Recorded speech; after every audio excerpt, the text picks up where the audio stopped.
Thank you. Thank you, Rishwa. Thank you, Sanjay. I don't know if you remember, we had the same conversation about 6 months back on, I think, Sunset TV. Exactly the same question was asked as to whether the SROs are a good idea to regulate an industry such as the online gaming industry.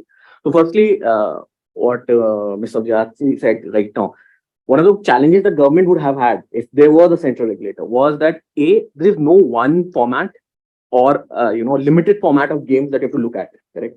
It's a technical job. Correct? Manmohanji has also already said that. Correct? There are two ways to look at it. One, obviously, from a legal lens, what the Supreme Court, High Courts have said. You apply those tests to the games to figure out whether it's a game of skill or chance or betting or gambling. Correct? Then there's also statistical tools that you can apply, but it's a on that verification process. It's a very technical task which has to happen for multiple types of games. Correct? You can tweak each game and create a new category. So it's a highly technical thing which only peers can sort of do, and that's why it's a good idea. The second is also that there you need to follow certain best practices. Correct? When it comes to addiction, when it comes to financial security, when it comes to protection of users, when it comes to for other intermediaries and they're onboarding games, whether they are onboarding kosher games, verified games or not.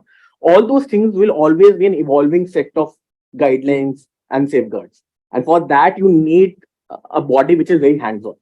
So in that sense, yes, SRO, I think, is the answer to it. However, obviously, the government oversight has to be.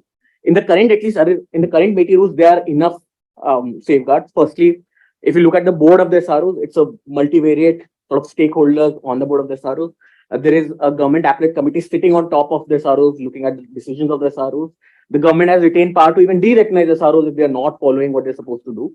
So in that sense, it's a very sort of and consumer protection has been already sort of inbuilt into the rules. Correct? What are the certain things in terms of addiction, financial safety that you have to do? So if you see that the government had, at least in the rules, given a boundary for the industry to regulate themselves within that, and within that they were free to innovate and regulate themselves as they wanted to do. So in that sense, I think it is a good model to follow, and I totally agree with you what you said that we can learn, that this industry can learn from the other examples that have already done it. So I think that's my sort of 2 bit in paucity of time. I think we can discuss the other issues as well.